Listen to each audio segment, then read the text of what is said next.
Positive vibrations on the morning vibes.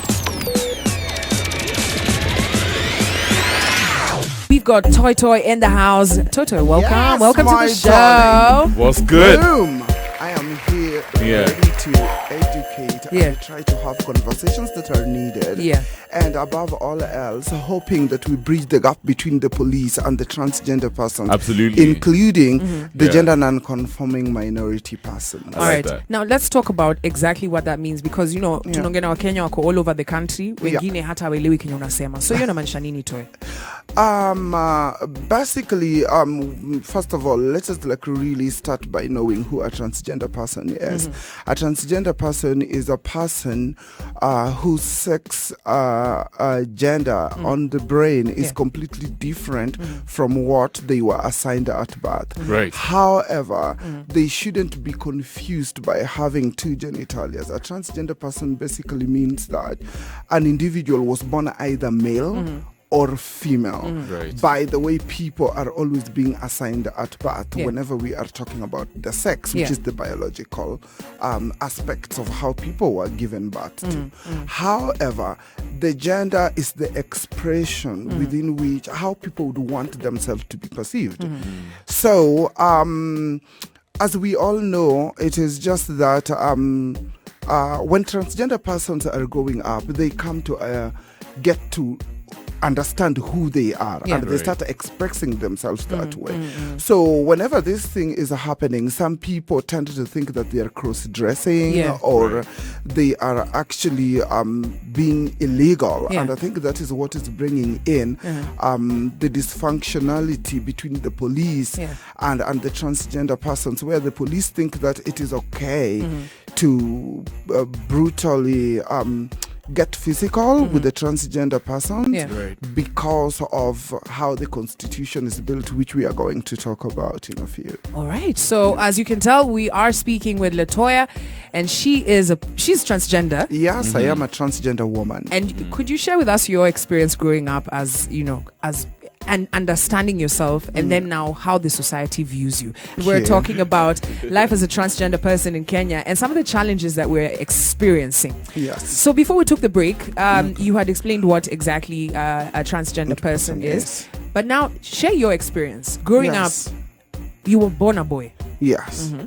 So, growing up, I grew up most of my life in Homa Bay and Kindu Bay. Right. And it was really challenging because to me, I was just a normal kid.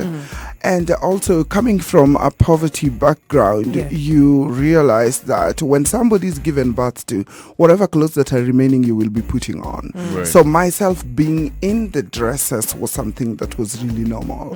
So I grew up wearing dresses or ladies wear for really quite some time, because also we had so many girls in the family as compared to the gentlemen. So being the youngest, how many siblings were you? At our home, okay, we are like a community, trust me. Hey, when you are coming from a polygamous family that is extra, you might end up waking up and you're like 100, you don't even count. But it's mostly girls. So most of them were girls. Okay. Nonetheless, growing up, I was just like any other normal kid doing my things. I think attention started coming in when now you start going to school towards high school, or let's just say like upper primary school, when now the neighbors start questioning or they start making a mockery of your child. So if you were born male and they all knew that you were male, then they start questioning why you're dressing the way you do. And your parents takes the initiative of like really getting this is happening. So they start behaving in a way that is culturally correct according to them to align you to become. Then you realize, so there is something wrong. So they want me to be like this. So that's when you started knowing that something was wrong. That is when I started knowing, because then in our African culture, people like us who are transgender persons do exist, but nobody talks about them unless if it is on a spiritual perspective or blessings or things like that. Because things that they couldn't understand, they always used to verbalize it by saying that it is God's doing and there is always a powerful source beyond. It could be from the spirit, so they couldn't touch it. Until now, the colonizers came in and wrote the Bible, and then all that started coming in. But now coming back, redirecting it back to my life, I was a kid who could go to church. I could always be there. I was amazing praying at the altar. Normal kid. Yeah. But then when it reached upper primary school, then everything got loose. People were questioning. People wanted to know. And is it mostly teachers or your friends, or what are we talking about? Teachers, family, friends. I remember being in a high school and I slept in the girls' dormitory. And the teachers were just like, "Oh my goodness, what did you do?" So all the girls were actually asked, did she make you comfortable? Did she make you feel whatever? Because they were looking for something. Shockingly enough, they realized that I just slept, and the following day I took a shower and we went back to school. That was, I think I was expelled for the first time for that. Because but did you ask to sleep in the dormitory, or what happened? How did you find yourself there? It was not a big deal, because in my mind, or as I am a woman. How I dress, that is how I am required to express myself or to look, because that is what the school wants. But in my head, I am a girl. So when I got girls, I got comfortable, and it was just like we storied until it was late. And how was your experience staying in the boys' dormitory? It was really tough, because while you're in a high school, we know very well that attraction starts to happen. Of course, So there are boys that you start liking, but you cannot verbalize it or do everything. So it was more of eye contact, but then you don't want to be in trouble. You're there. But everybody in the dormitory, in the boys' dormitory, used to call me Pamela. Okay. Shockingly enough, that is how I am mostly known at Toxic. And so they knew. Yeah, they knew. Did they have a problem with it? Well, yes, the head boy had a problem with it and really was always beating me and whatever. Thank God, at least. When the results of KCSE came, I passed. And you failed. They say kill them with kindness. Yes, exactly. We kill it with love. I like that. But leaving high school, and this is the conversation. The truth is, a lot of people still do not understand, still fight it, even legally. Yes, it is in the Constitution. So when you left high school, how was the experience after that? Because now you're completely coming into your person. You're coming to understand yourself. I think when people leave high school is when they start to really understand who they are. That's true. You finished high school. What was the experience like? And what was your family saying at this point? Yeah, so first of all, you get disowned by your family members. And that is like the tough thing. But I think mine started young because my families could not conform. Because by the age of 9, I was already working as a housemaid, which is something that I've done most of my life. In Nairobi or in a Homa Bay. So now let's just say after school you start doing your own things. You want to express yourself, but I come from a background whereby you are a child of the community, so you can't believe the beatings that I got, which actually later on went to become rape. So I'm a rape survivor because they thought that they could fix me, plus prayers and all the things that were needed.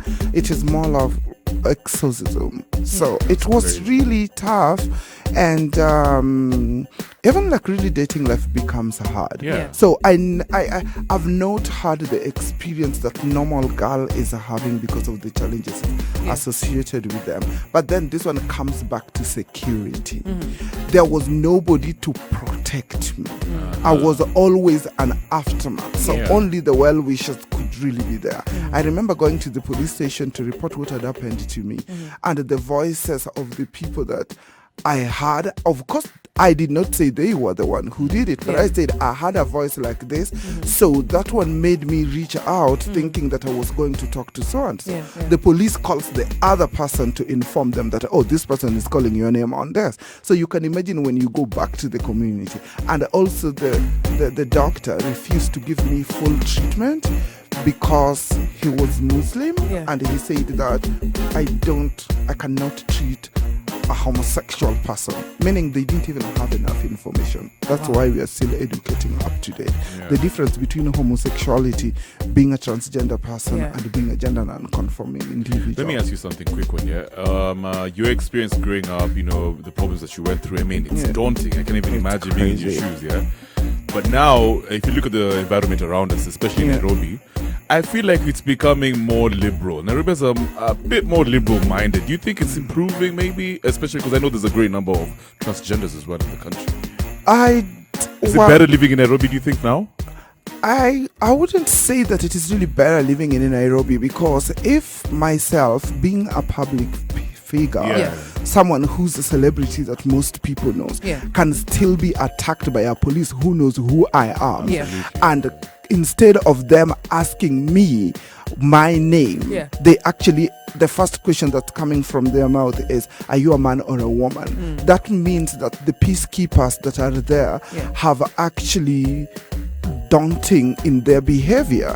Could you share with us, I know that you posted something on your social media page, which actually informed us to invite you here to share, because unajua polisi wanasema ni utumishi kwa wote, lakini kuna baadhi ya watu kwa society yetu ambao wanahukumiwa na polisi.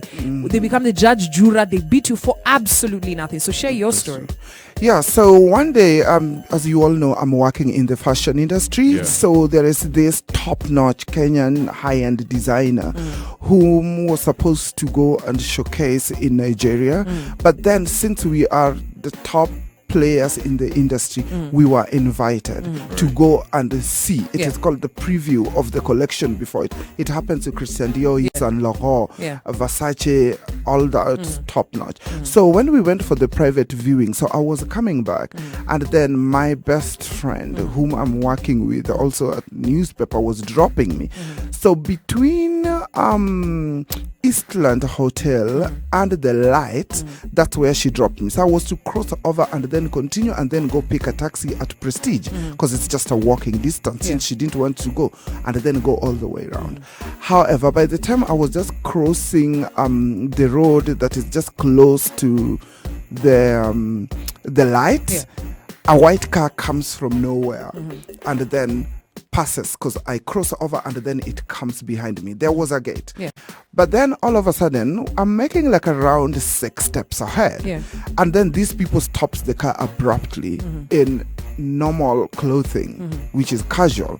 Then all of a sudden, the next thing I heard is, are you a girl or a boy? And my wig is on the floor. And I'm like, whoa, what is wrong with you? They grabbed my wig. So that tells you that they knew me for them to yank my wig out. Because if I'm dressed as a woman, that is how I express myself. How in the hell do you even start asking me? You're supposed to be asking me my name. Because then whenever you ask me my name, it would be like, oh, maybe you're interested in me. And then I would be just like, I'm really so sorry, but I got to go. In a polite way. Or I'm not interested, so you're confusing me. But these people ask me if I was a man or a woman. Then the next thing, they're running their hands between my legs. So this one tells you, and remember, I was wearing my fashionable skirt, which is like really in between what we call the mini skirt, which is actually, it was decent. So for them to run their hands and ask about my gender rather than who I am as a person tells you how crooked the peacekeepers are. And I'm not saying that all peacekeepers are horrible. I am just saying that there need to be a conversation, because there are some bad ones in the system that need to be investigated, that need not only to be arrested for harassing a citizen, but also breaking the rules of being peacekeepers and offering the utumishi kwa wote. And let me ask you this question. Where you live, what do your neighbors say about you? Oh my goodness, they always say horrible things. I'm not even allowed to be around their children. I am not allowed to. It's more like whenever you are having a conversation, you are limited. What are you asking? What was she asking you? Is this a boy or a girl? I remember there was a time I was living in Kibera, and then my landlord came over when he was drunk and kicked on my door because I complained that he was making a lot of noise while he was drunk. And I had exams because I was to graduate as as a HIV adherence counselor. So he came over and he kicked my door. When I went to the police, what he told the chief was that I don't like this person because this person is a homosexual or transgender, whatever she calls herself, and that one do not conform with us because we are Christians. So that's why I kicked on her door. Do you know it took me to train the chief on who transgender people are?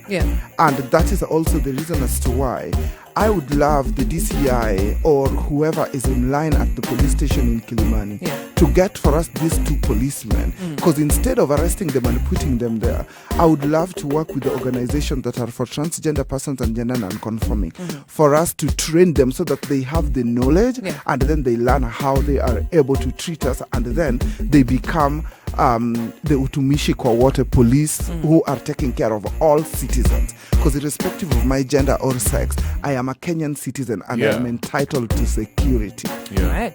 I want you to hold that thought. 14 minutes to 10 a.m. And we are speaking with Letoya, and she's sharing her experience as a transgender person in Kenya. Positive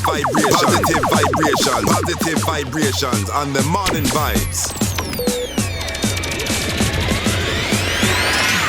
And she's sharing with us her story as a transgender person. And get this, guys, that there's a large community of people who are transgender living in this country, but they're living, in secret. Why? Because of these experiences that Letoya is sharing. And you grow up, you feel like you're in the wrong body, right? And we've seen, like I was showing my mom, what's the show? My favorite. What's the show called? It's on Netflix.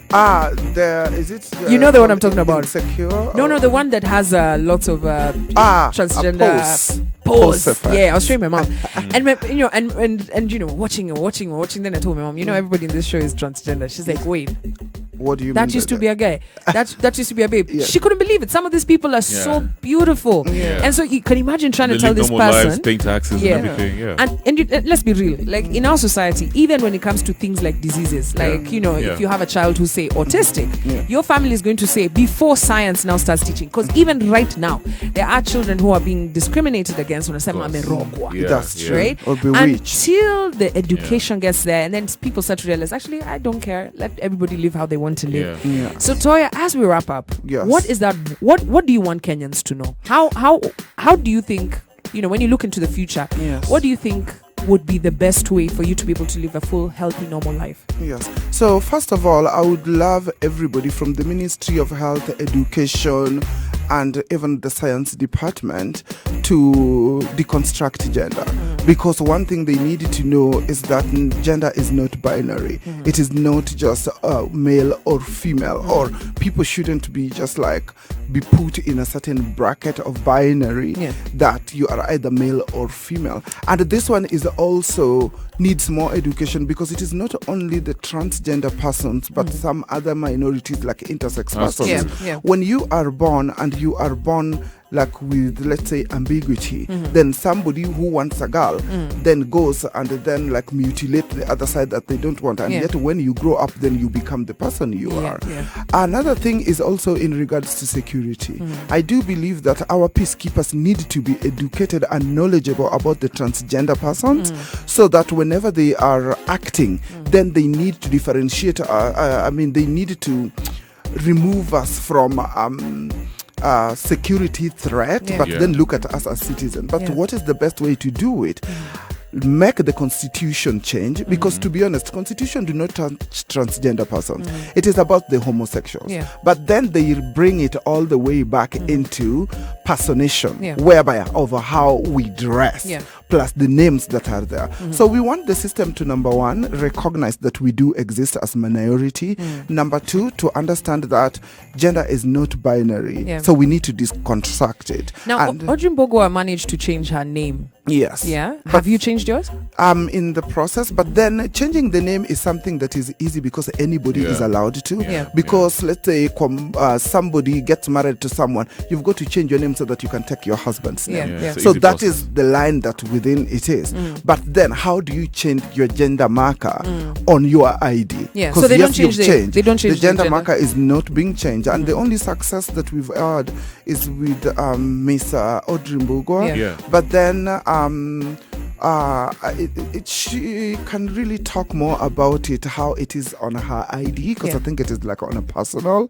But then apart from that, again, we are now coming in through the healthcare because we are the minority. But then the HIV spread really gets concentrated because when you are among the people who are not able to express themselves, whenever they get other people who are able to spill over and come over, you can imagine, or bisexual persons. So anyway, number one, it is all about understanding that the Constitution really have got a lot, because that is what people use to charge people in the court of law. So we are who we are and we are not personating. They need to give us the right so that we are able to be registered and we are able to be included in surveys. And this service needs to include us, because there is nothing for us without us. Number two, there should be a conversation around science so that we are able to access healthcare as a citizen of Kenya and not as somebody who is existing beyond the binary. And then the third one, it is also about understanding that beyond our sex and our gender, we are people who are good citizens, who are brilliant and bright, and we are able to work. Personally, I have a diploma in social work, but I've also worked as a HIV counselor for so many years. But ever since I came out as a transgender person, whenever I go to work, I'm being told, oh, you passed the interview, but we can't have you because of how the society is. So they need to bring us in so that the society can get comfortable around us and can get to see us as people, not as whatever is between our legs or as what they perceive us to be, like the devil or Rogwa or all that. All right. So thank you so much, Toya, for sharing with us. And I think this is a conversation that will continue. I know that there's some people who've learned a thing or two. And I know that there are people who are still stuck in their ways. But eventually, you know, how do you see this? Because around the world, there is big conversations being had. America just changed their passport to now doesn't show specific gender. You know how I see it, though? I think Kenya is slowly becoming a progressive society. With the more we have these conversations, the more people open to it. It's just a matter of education. Positive vibrations on the morning vibes.